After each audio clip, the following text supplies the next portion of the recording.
Into Thin Air, a personal account of the Mount Everest disaster, is a 1997 best-selling non-fiction book written by Jon Krakauer. It details the author's presence at Mount Everest during the 1996 Mount Everest disaster, when 8 climbers were killed and several others were stranded by a rogue storm. The author's expedition was led by the famed guide Rob Hall, and there were other groups trying to summit on the same day, including one led by Scott Fischer, whose guiding agency, Mountain Madness, was perceived as a competitor to Rob Hall's agency, Adventure Consultants. Summary. In the book, Jon Krakauer described the events leading up to his eventual decision to participate in an Everest expedition in May 1996. Despite having mostly given up mountain climbing years before, the 1996 season expedition recorded 8 deaths, the third most on Everest in a single day, including Krakauer's guides Rob Hall and Andy Harris.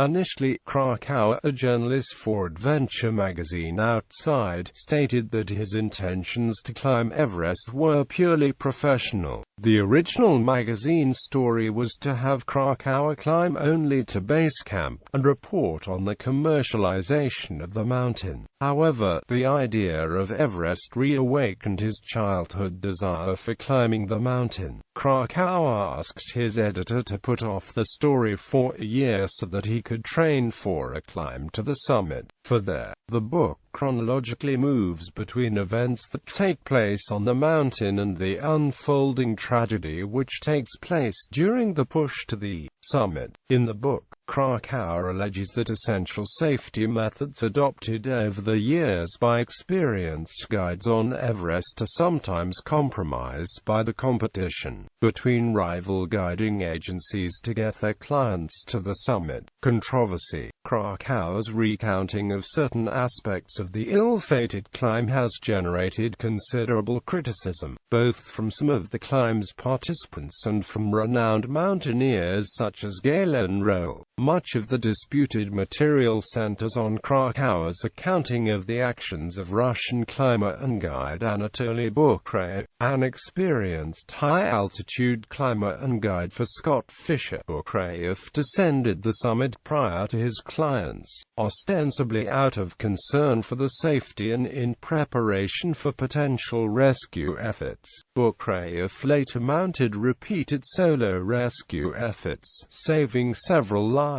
In his book, Krakauer acknowledged Bukreyev's heroism in saving 2 climbers' lives but questions his judgment, his decision to descend before clients, not using supplementary oxygen, his choices of gear on the mountain, and his interaction with clients. Bukreyev provides a rebuttal to these allegations in his book, The Climb. Galen Rowe criticized Krakauer's account, citing numerous inconsistencies in his narrative while observing that Krakauer was sleeping in his tent while Bukreyev was rescuing other climbers. Rowe argued that Bukreyev's actions were nothing short of heroic, and his judgment prescient.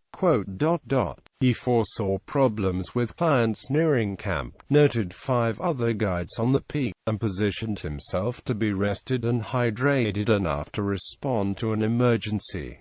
His heroism was not a fluke. The account has also been criticized for not informing the reader that the team members were receiving accurate daily weather forecasts and knew about the storm in advance.